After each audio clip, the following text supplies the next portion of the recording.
Hi guys, Varun here from 499. We're going hands-on with the Nokia's latest affordable smartphone, the Nokia 3.2.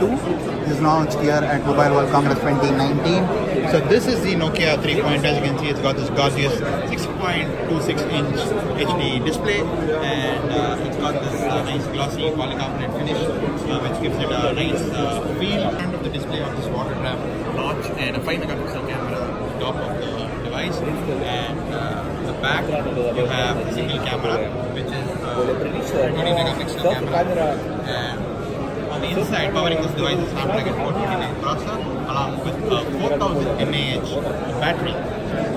Two variants of the Nokia 3.2, one with 2 gigs of RAM and 16 gigs of storage, and another with 3 gigs of RAM and 32 gigs of storage. So as you can see, there's also a fingerprint sensor. No fingerprint sensor on this basic version with 2 gigs of RAM and 32 gigs of storage. There's another variant which has a fingerprint sensor on the back. There's a dedicated Google Assistant button on the left side here, as you can see below the SIM card slot. And on the right side, you have the power or like lock button with a notification light around it, which is a nice touch. Also have the volume blocker on the side here. Interestingly, this is on a micro USB port, as you can see on the bottom, and you have the 3.5mm jack on the top.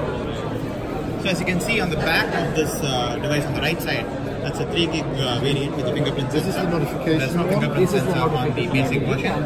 So the Nokia 3.2 starts at about $139 or less than 10,000 rupees in terms of the Starting price, and the higher end variant is about $169 for the 33 gigs of RAM, 32 gigs of storage. Still a very good value for money package, and I'm sure it's going to be coming to India very soon, in April, I guess. So that's a first look at the Nokia 3.2 Mobile World Congress 2019 here in Barcelona.